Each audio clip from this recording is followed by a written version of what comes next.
Hello guys, तो स्वागत है आप सभी का पीएस एक्सप्लेन चैनल में। Thank you anime lover for 40 rupees super chat. तो चलिए स्टार्ट करते हैं।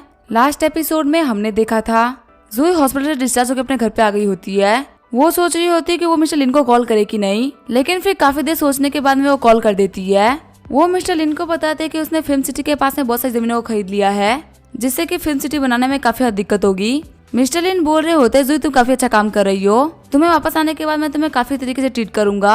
तुम्हारे इस कार को ठीक करने के लिए हम कंट्री के सबसे बेस्ट हॉस्पिटल में जाएंगे। जूही बोल रही होती है, आपका शुक्रिया मास्टर। कॉल काटने के बाद में जूही सोच रही होती है, आखिर इनको पता कैसे चला कि मेरा एक्सीडेंट हुआ है। इसका मतलब यही है कि मेरे ऊपर विश्वास नहीं करते और इन्होंने मेरे पीछे स्पाई लगा रखा है। सीन चेंज होता है, हम देखते हैं asleeltv.com के इवेंट को, जहाँ पे होस्ट बोल रहा होता है, अब आने वाले हमारे स्पेशल गेस्ट। वांग बोल रही होती है, ब्रदर आपको क्या लगता है स्पेशल गेस्ट कौन होंगे? फिर वो टोनी को देखते हुए बोल रही होती है, आपने ये बैटमैन का हेलमेट क्यों लगाया है? मुझे आयरन मैन ज्यादा पसंद है। टोनी बोल रहा होता है, मैं तुम्हारे लिए परफॉर्म करने वाला हूँ। क्रिस्टल पियानो को देखते हुए सभी लोग बोल रहे होते हैं, ये तो वही लेजेंडरी क्रिस्टल पियानो है ना, जिसको मिस्टर स्टार्क ने खरीदा था। वह जो टोनी होता है वो स्टेज पे जाकर जाने लगता है। वांग सोच रही होती है, मेरा भाई काफी ज्यादा हैंडसम है। वांग का जो अफेक्शन होता है वो 5 पॉइंट से बढ़ गया होता है, उसका टोटल अफेक्शन हो गया होता है 90 पॉइंट्स। टोनी को हमें पियानो के पास में बैठे हुए देख के सभी लोग बोल रहे होते हैं, आखिर ये कौन है? ये लैंगशन तो नहीं है। लैंगशन के अलावा ऐसा कोई भी बंदा नहीं है जो कि इस पियानो को बजाने के काबिल हो। देखते हैं आखिर कैसा बजाएगा। वह जो टोनी होता है वो 5 मिनट तक वहाँ पे कोई भी हरकत नहीं करता है। वहाँ पे सारे लोग बात कर रहे होते हैं, 5 मिनट हो गए, ये बंदा तो कुछ बजा ही नहीं रहा, कहीं ये सो तो नहीं गया ना? दूसरा बंदा बोल रहा होता है, हाँ ये काफी मिस्टीरियस बनने की एक्टिंग कर रहा है, ये मुंह पे भी मास्क पहन के आया है। सारे लोग वहाँ पे चिल्लाते हुए बोल रहे होते हैं, अगर तुम्हें कुछ बजाना ही नहीं है तो नीचे उतर जाओ। वही हम देखते हैं इन सारी चीजों का लाइव ब्रॉडकास्ट चल रहा होता है। झाओकी और मैंगमैंग भी सीसीटीवी से सब देख रहे होते हैं। मैंगमैंग बोल रही होती है, झाओकी पब्लिक ओपिनियन काफी ज्यादा गंदा हो रहा है, हमें कुछ करना होगा। आखिर टोनी यहाँ पे कुछ कर क्यों नहीं रहा? वो यहाँ पे कब से बैठ के लोगों का टाइम खराब कर रहा है। झाओकी बोल रही होती है, पैनिक मत करो, देखो यहाँ पे टोनी क्या करता है, वो पक्का तुम्हें सरप्राइज कर देगा। झाओकी भी सोच रही होती है, टोनी तुम एक पियानो जीनियस हो, आखिर तुम यहाँ पे क्या कर रहे हो? फिर टोनी और पियानो बजाना स्टार्ट कर देता है। मैंगमैंग बोल रही होती है, फाइनल टोनी ने स्टार्ट कर दिया। टोनी और पियानो के साथ में गाना भी गा रहा होता है। टोनी के गाने को सुनते हुए सभी लोग बोल रहे होते हैं, आखिर ये कैसा गाना है और इसकी आवाज कितनी प्यारी है। वहाँ पे खड़ी लड़की बोल रही होती है, मुझे ये गाना सुनकर काफी ज्यादा बुरा लग रहा है। टोनी को गाते हुए देख के वांग सोच रही होती है, ब्रदर को देख के ऐसी फीलिंग आ रही है जैसे कि ये कोई सुपरस्टार हो। आखिर ब्रदर ने यहाँ पे कितने सीक्रेट छुपा रखे हैं। वहाँ पे सभी लोग टोनी के गानों में खो गए होते हैं। मैंगमैंग सोच रही होती है, ये टोनी काफी ज्यादा चार्मिंग है, इसको देख के मुझे रहा नहीं जाता, पर मुझे होल्ड बैक करना पड़ेगा क्योंकि मेरी बेस्ट फ्रेंड का बॉयफ्रेंड है। वही हम देते लाइव स्ट्रीमिंग को नताशा भी देख रही होती है और सोच रही होती है, आखिर ये कैसा गाना है। जिन भी लोगों के दिल में सच्चा प्यार है सिर्फ वही ऐसा गाना गा सकते हैं। ऐसा लग रहा है कि टोनी के दिल में बहुत सारा दर्द छुपा हुआ है, जिसको वो गाने के थ्रू रिलीज कर रहा है। हम देते नताशा की अफेक्शन 1 पॉइंट से बढ़ गई होती है और उसकी टोटल अफेक्शन हो गई होती है 93 पॉइंट्स। हम देते टोनी को वहाँ पे गाना बजाते हुए देख के पूरी भीड़ काफी ज्यादा खुश हो गई होती है। सभी लोग बोल रहे होते हैं, बहुत ज्यादा अच्छी क्वालिटी का सिंगर है। जब इसने गाना गाना बंद किया तो हम सभी लोगों को लग रहा था कि हम लोग सपने से जाग रहे हैं। ये कमाल का टैलेंट है जो कि सालों में सिर्फ एक बार दिखता है। वही हम देते टोनी के गाने की वजह से लाइव स्ट्रीमिंग के ऊपर 8 लाख लोग आ गए होते हैं। सभी लोग टोनी गाने पे काफी ज्यादा खुश हो गए होते हैं और बोल रहे होते हैं, जितना सुंदर ये पियानो है उतना ही अच्छा इस सिंगर का गाना है। पता नहीं ये दिखता कैसा होगा, इसने अपना फेस कवर कर रखा है, पर जितना भी इसका फेस दिख रहा है काफी ज्यादा हैंडसम दिख रहा है। हम देते रोया को जो कि लाइव स्ट्रीमिंग देख रही होती है और सोच रही होती है, टोनी तो काफी ज्यादा अच्छा गा लेता है, आखिर इस बंदे की लिमिट्स क्या है? जितना ज्यादा इस बंदे के पास में पैसा है उतनी अच्छी इसके पास में स्किल्स भी है। पता नहीं इसने कितना टाइम लगाया होगा इतनी सारी स्किल्स को मास्टर करने में। सच में मेरा बॉयफ्रेंड होने के काबिल है, काश मैं अभी इसके पास में होती। रोया के फादर बोल रहे होते, रोया अपने फोन से खेलना बंद करो, हमारे सामने गेस्ट बैठे हुए हैं और तुम काफी रूड बिहेव कर रही हो, जल्दी से अपना हेडफोन उतार दो। मिस्टर लिन बोल रहे होते, कोई बात नहीं अंकल जी आओ, आजकल के लोगों को फोन चलाना काफी ज्यादा पसंद होता है, यहाँ तक कि मैं भी ज्यादातर फोन ही चलाया करता हूँ। रोया के फादर बोल रहे होते हैं, मिस्टर लिन हमको माफ करिएगा, मैंने अपनी बच्ची को अच्छे डिसिप्लिन नहीं दिए। मिस्टर लिन बोल रहे होते, नहीं मैं तो रोया कैरेक्टर को एडमायर करता हूँ, जल्दी हम लोग साथ में मिलकर काम करने वाले हैं, तो आप लोगों को मेरे साथ में ऐसा बिहेव करने की कोई भी जरूरत नहीं है जैसे कि मैं कोई बाहर का बंदा हूँ, हम काफी नॉर्मल कंफर्टेबली भी रह सकते हैं। रोया सोच रही होती है, ये बंदा पक्का मेरे और टोनी के बीच में आने की कोशिश करेगा। जब डैड ने मुझको बोला था कि हम लोग को मिस्टर लिन ने डिनर पे इन्वाइट किया है, तभी मुझे लगा था कि कुछ ना कुछ तो गड़बड़ है, और अब मुझे इस बंदे को देख के लग रहा है कि सच में यहाँ पे कुछ ना कुछ तो गड़बड़ है। मिस्टर लिन बोल रहे होते हैं, मिस रोया मैंने आपके लिए एक छोटा सा प्रोग्राम रखा है, उम्मीद करता हूँ आपको पसंद आएगा। मैंने सुना आपको पियानो काफी ज्यादा पसंद है, तो मैं आपको थोड़ी अपने पियानो की स्किल दिखा देता हूँ, जो कि मैंने काफी सालों तक मेहनत करके मास्टर करी है। फिर मिस्टर लिन वहाँ पे पियानो बजाने लगते हैं। मिस्टर लिन सोच रहे होते ये वो पहली लड़की है जो कि अभी तक मेरे चक्कर में नहीं फंसी है। आधी लड़कियां तो मुझे देखते ही मेरे प्यार में गिर जाती है, वहीं आधी लड़कियां मेरे फैमिली का बैकग्राउंड देखते हुए मुझे पसंद करती है। लेकिन ये लड़की बहुत अजीब है, ये मुझे बिल्कुल भी भाव नहीं दे रही। यहाँ तक इसको देख के लग रहा है कि इसको मेरा म्यूजिक भी पसंद नहीं आ रहा। रोया सोच रही होती आखिर यहाँ पे क्या बजा रहा है। टोनी के सामने तो ये पानी कम चाय है, इसके गाने में बिल्कुल भी इमोशन नहीं है, ये बस बजाने के लिए बजा रहा है। लगता है लिन फैमिली के एल्डर सन भी कुछ खास नहीं है।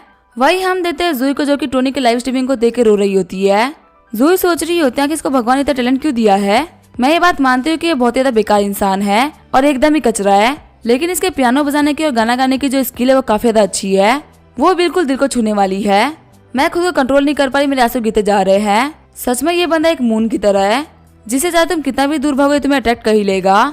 वहाँ पे लोग भी कमेंट कर रहे होते कि यार ये तो बंदा काफी ज्यादा कमाल का है, हमें पता नहीं क्या कि ये कौन है। टोनी को नोटिफिकेशन आ रहा होता है, जूही का जो अफेक्शन वो 30 पॉइंट से बढ़ गया है, अब तो टोटल अफेक्शन हो चुका 35 पॉइंट्स। सीन चेंज होता है, हम देते हैं झिलू को, जो कि अपने कार में बैठी होती है।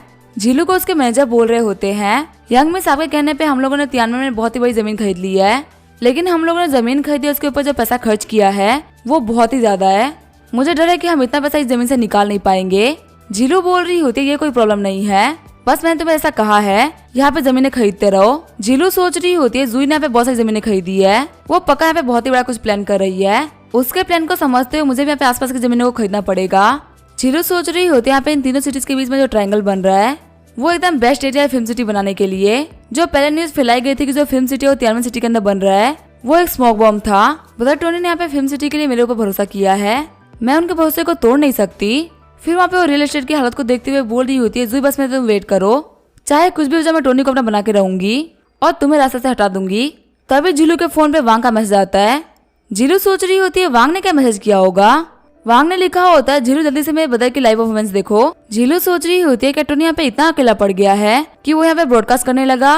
वैसे उसकी पर्सनैलिटी के हिसाब से उसका ब्रॉडकास्ट करना बिल्कुल भी अच्छा नहीं है। चलो देखते हैं आखिर उसने क्या किया है। टोनी को देखते हुए झिलू सोच रही होती है आखिर इसने मास्क क्यों पहन रखा है। तभी झिलू टोनी का गाना सुनती है। झिलू सोच रही होती है टोनी कमाल का गा रहा है, सच में मैंने इससे अच्छा गाना कभी नहीं सुना। आखिर किसी के पास में इतना टैलेंट और इतना पैसा कैसे हो सकता है। ऐसा लग रहा है चाइना के पास 10,000 साल बाद जाके हेवनली किंग आया है।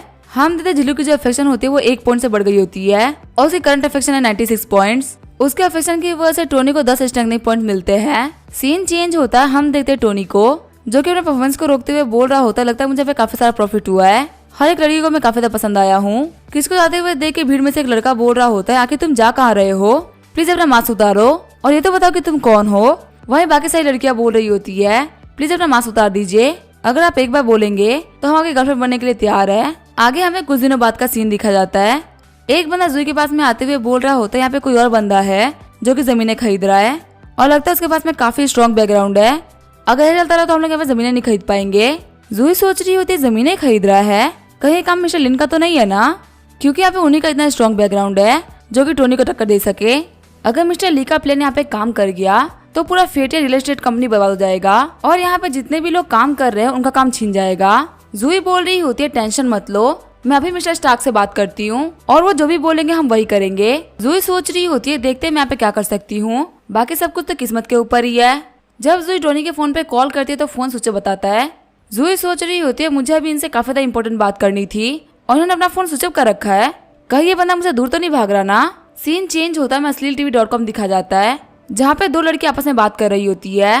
पहली लड़की बोल रही होती है तुम्हें पता है हमारी जो कंपनी वो फिर से बैंकरप्ट होने वाली है। दूसरी लड़की बोल रही होती है आखिर तुम क्या बात कर रही हो, कुछ टाइम पहले ही तो इतना बड़ा इवेंट हुआ था और वहाँ पे बहुत ही बड़े बड़े गेस्ट आए थे, आखिर बैंकरप्ट कैसे हो सकता है। पहली वाली लड़की बोल रही होती है लगे तुम्हें अंदर की बात नहीं पता, कहा था हमारी कंपनी के सबसे बड़े इन्वेस्टर्स है वो है मिस्टर स्टार्क और मिस्टर स्टार्क है जो कि ऑनलाइन लोगों को सबसे ज्यादा पे करते हैं, पर काफी टाइम से वो ऑनलाइन आए ही नहीं है।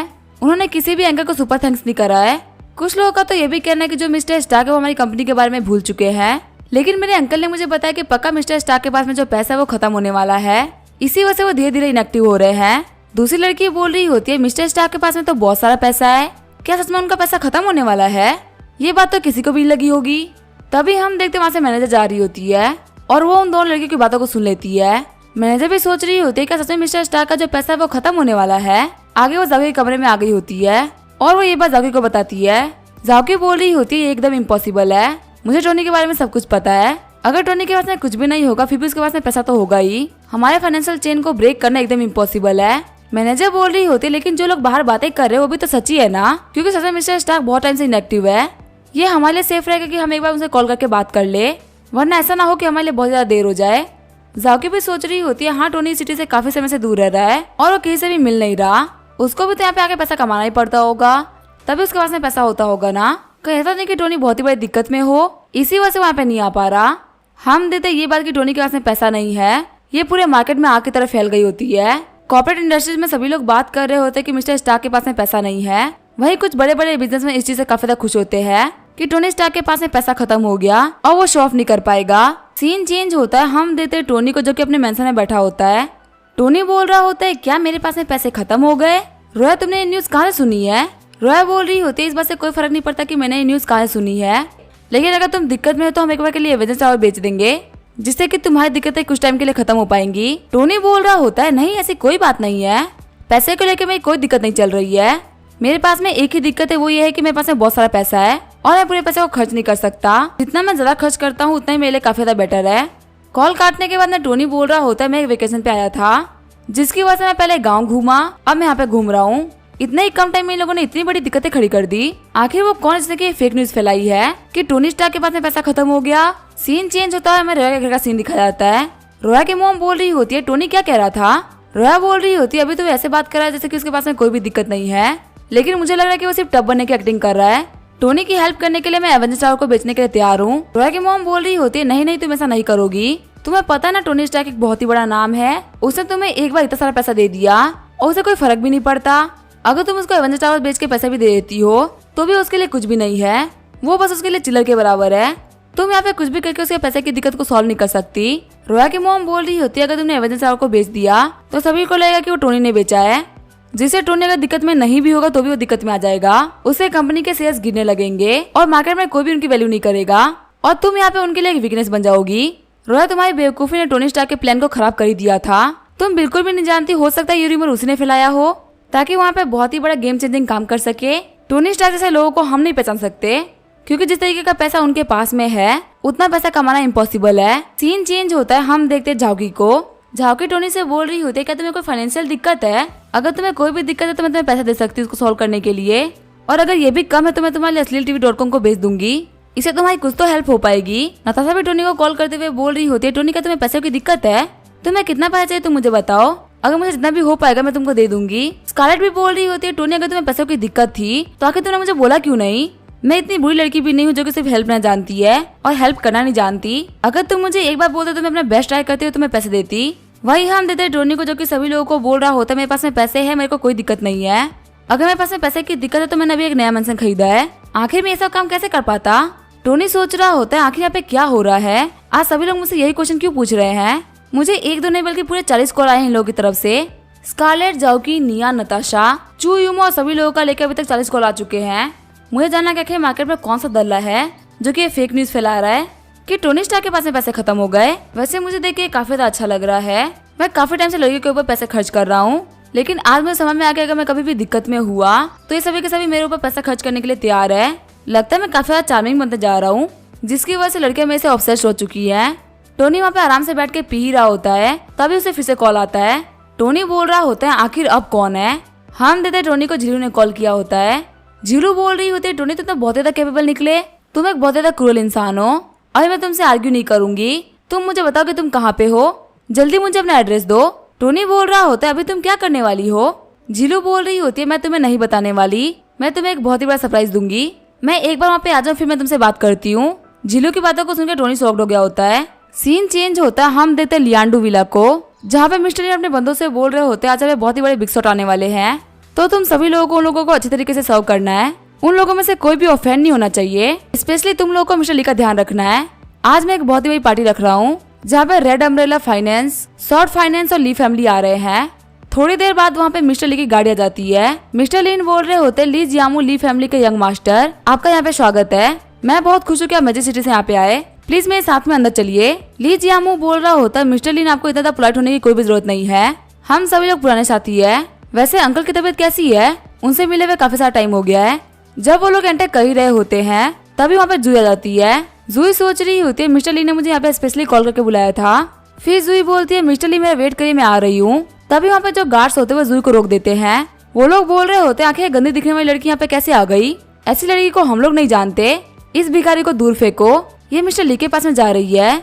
फिर वहाँ पे सारे गार्ड्स बोल रहे होते हैं मिस्टर ली को प्रोटेक्ट करो, पता नहीं यहाँ पे कौन आ गई है। जूही बोल रही होती है मास्टर ली मैं जूही हूँ, क्या आप मुझे भूल गए।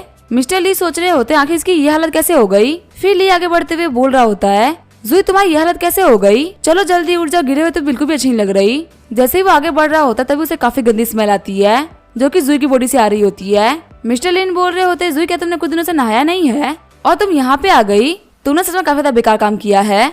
फिर वो अपने गार्ड से बोल रहा होता है सेक्रेटरी जूही को लेके जाओ और इनके तैयार होने में हेल्प करो। जूही सोच रही होती है यंग मास्टर में आपसे काफी ज्यादा लॉयल थी, आपके मिशन को कंप्लीट करने के चक्कर में मेरी ये हालत हो चुकी है और मैं मरते मरते बची हूँ। मैंने कुछ दिनों से इसी वजह से नहीं नहाया क्योंकि जो मेरे घाव है वो ताजे है, अगर इनके ऊपर पानी गिरेगा तो इंजरी काफी ज्यादा सीरियस हो सकती है।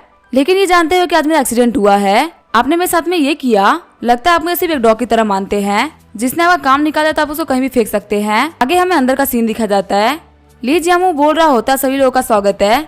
हम देखते हैं शॉर्ट फाइनेंस के मैनेजर तियांगजिन को जो कि बोल रहा होता है मिस्टर स्टार्क इस बार खत्म होने वाला है। वही रेड एम्ब्रेला कैपिटल के जुआई बोल रहे होते हैं हाँ उसने काफी तबाही मचा रखी थी, उसके सिर्फ एक बार कहने से किसी भी कंपनी के शेयर्स बढ़ रहे थे और घट रहे थे, अब वो हमारे रास्ते से हटने ही वाला है। ली जियानमू भी बोल रहा होता है सेक्रेटरी जूही यहाँ पे एक्सप्लेन करो आखिर टोनी स्टार्क क्या कर रहा है। जूही बोल रही होती है हमारे हाथ में काफी जरूरी जमीन के टुकड़े आ रखे हैं जो कि तियानमेन सिटी के सबसे ज्यादा इंपॉर्टेंट जगह पे है। जूही बोल रहा होता है अगर उसको एक फिल्म सिटी बनानी है तो उसको हमसे होकर जाना पड़ेगा और हम अपनी जमीनों का यूज करते उसको रोक देंगे, और क्योंकि उसने पहले ही बहुत सारा पैसा खर्च कर दिया है तो अब उसके लिए इस कंडीशन से बाहर निकलना काफी ज्यादा मुश्किल होगा। जूही बोल रही होती है मिस्टर जू भैया बिल्कुल सही बोल रहे हैं। मिस्टर लिन बोल रहे होते मैंने तो ये भी सुना है कि मिस्टर स्टार्क के पास में पैसे कम पड़ रहे हैं, जब उसको पता चलेगा कि उसका जो सबसे बड़ा प्रोजेक्ट है वो फेल होने वाला है तो वो बंदा शौक से ही मर जाएगा। मिस्टर जियानमू बोल रहा होता है टोनी स्टार्क ने बहुत ही बड़ी गलती कर दी, उसने कुछ ही टाइम में बहुत ज्यादा फ्लेक्स कर दिया, उसको पता नहीं कि एक जंगल में शेर है तो हाथी भी है, अगर 4 हाथी साथ में मिल जाए तो किसी भी शेर को खत्म कर सकते हैं और वैसे ही टोनी स्टार्क खत्म होगा। सभी लोग हंसते हुए बोल रहे होते आप बिल्कुल सही बोल रहे हैं। फिर वो सभी लोग जाम टकराते हुए बोल रहे होते एक जाम टोनी स्टार्क के बर्बादी के नाम। मिस्टर लिन बोल रहे होते अगर मैं सही कहूँ तो मेरी जो बहन है वो भी टोनी स्टार्क के आसपास में ही घूम रही है, जब सही टाइम आएगा तो मैं उसको बोल दूंगा कि वो हमारी हेल्प करे, उसके हमारी हेल्प करने की वजह से टोनी स्टार्क के पास में कोई ऑप्शन नहीं बचेगा और वो पूरी तरीके से बर्बाद हो जाएगा। सीन चेंज होता है, हम देखते हैं झीलू को। झीलू टोनी के पास में आते हुए बोल रही होती जल्दी से मेरे लिए वही एग फ्राइड बनाओ जो कि तुमने पहले बनाया था, मुझे वो काफी पसंद आया था। झीलू बोल रही होती है टोनी जल्दी मेरे लिए एग फ्राइड बनाओ, मुझे काफी ज्यादा भूख लगी हुई है।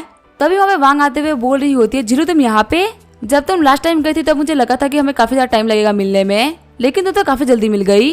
फिर वो दोनों लड़कियां बैठ कर बातें करने लगती है। वांग बोल रही होती है क्या तुम्हें मेरा भाई पसंद है जिसकी वजह से तुम उसको चेस करते हुए यहाँ पे आई हो। झीलू बोल रही होती है तुम फालतू बातें कर रही हो, मुझे तुम्हारा भाई बिल्कुल भी पसंद नहीं है, मैं तो बस यहाँ पे एग फ्राइड राइस खाने के लिए आई थी। तभी हम देते टोनी किचन से इन लोगों को देख रहा होता है। टोनी सोच रहा होता है आखिर लिन फैमिली जैसे अमीर फैमिली में इतनी अजीब बच्ची कैसे पैदा हो गई। झीलू की आवाज बिल्कुल किसी लाउड स्पीकर की तरह है, यह जहाँ जाती वहाँ पे गूंजने लगती है, लेकिन चलो ये वांग के लिए काफी अच्छा है। वांग घर पे बैठे बैठे बोर हो गई थी, अब अगर यहाँ पे आ गई है तो इसे मिलकर काफी ज्यादा खुश हो जाएगी। ये सब सोचते हुए टोनी खाना बना रहा होता है। तभी कोई गेट नॉक करते हुए बोल रहा होता दरवाजा खोलो मुझे अंदर आना है, मुझे पता है तुम घर पे ही हो। वांग सोच रही होती है आवाज सुन के लग रहा है कि ये कोई लड़की है। झीलू बोल रही होती है पक्का तुम्हारे भाई की कोई दीवानी होगी। गेट खुलता है तो हम देखते वो होती है नताशा। नताशा बोल रही होती है क्या टोनी स्टार्क घर पे है और आखिर तुम लोग कौन हो। झीलू और वांग सोच रहे होते इतनी बड़ी फिल्म स्टार यहाँ पे इतनी जोर से गेट क्यों नॉक कर रही थी और आखिर टोनी को क्यों ढूंढ रहे हैं। आगे नताशा घर पे आके बैठ गई होती है। झीलू सोच रही होती है टोनी स्टार्क तो नताशा को भी जानता है जो कि एक बहुत ही बड़ी फिल्म स्टार है। वांग बोल रही होती है मिस नताशा क्या आप मुझे ऑटोग्राफ दे सकती है। नताशा बोल रही होती है कोई प्रॉब्लम नहीं है। वही हम देते झीलू को जो कि सोच रही होती है ये भी टोनी स्टार्क को पसंद करने वाली लड़कियों में से एक है, लेकिन ये काफी टफ अपोनेंट बनने वाली है, इसको पीछे छोड़ना मेरे लिए काफी ज्यादा मुश्किल है, लगता है मुझे और भी ज्यादा मेहनत करनी पड़ेगी। तभी यहाँ पर टोनी आते हुए बोल रहा होता है खाना तैयार है। हम देते टोनी ने काफी ज्यादा अच्छा खाना बनाया होता है। खाना खाते हुए नताशा बोल रही होती है टोनी मुझे कभी भी लगा था कि तुम्हारा जो खाना बनाने की स्किल है वो इतनी अच्छी होगी, मैंने आज तक बहुत सारे 5 स्टार और 7 स्टार होटल में खाना खाया है लेकिन ये तो उनसे भी बेटर है। झीलू बोल रही होती है मुझे इस एक फ्राइड राइस की काफी ज्यादा याद आई। वही वांग बोल रही होती है बहुत ही बढ़िया है, मैं सब खा जाऊंगी। टोनी बोल रहा होता है नताशा आखिर तुम यहाँ पे क्या कर रही हो, आने से पहले तुमने मुझे इन्फॉर्म भी नहीं किया। नताशा बोल रही होती है मुझे तुम्हारी काफी ज्यादा चिंता हो रही थी, तुमने फोन पे क्लियरली बात नहीं करी, मुझे लगा था तुम्हारे जो फाइनेंसेस है वो सच में काफी ज्यादा खराब हो चुके हैं और तुम यहाँ पे किसी के साथ अपनी प्रॉब्लम को शेयर नहीं करना चाहते और सारी दिक्कत को खुद के ऊपर झेल रहे हो, इसी वजह से मैं तुम्हें देखने के लिए कि तुम ठीक भी हो कि नहीं। खाना खाने के बाद में सभी लड़कियां काफी ज्यादा खुश हो गई होती है। हम देखते हैं वांग की अफेक्शन 2 पॉइंट से बढ़ गई होती है। अब उसकी करंट अफेक्शन है 92 पॉइंट्स। नताशा की अफेक्शन भी 1 पॉइंट से बढ़ गई होती है और अब उसकी अफेक्शन है 94 पॉइंट्स। वहीं जिलो की अफेक्शन 1 पॉइंट से बढ़ने की वजह से 97 पॉइंट्स हो गई होती है। जिलो की वजह से टोनी को 10 स्ट्रेंथनिंग पॉइंट मिले होते हैं। टोनी सोच रहा होता है इन लोगों के लिए खाना बनाना वेस्ट नहीं रहा, मुझे यहाँ पे 10 स्ट्रेंथनिंग पॉइंट मिल गए हैं जो कि मेरे लिए काफी ज्यादा फायदेमंद है। अब इसके आगे क्या होगा वो हम देखेंगे नेक्स्ट एपिसोड में। तब तक के लिए वीडियो देखने के लिए थैंक यू।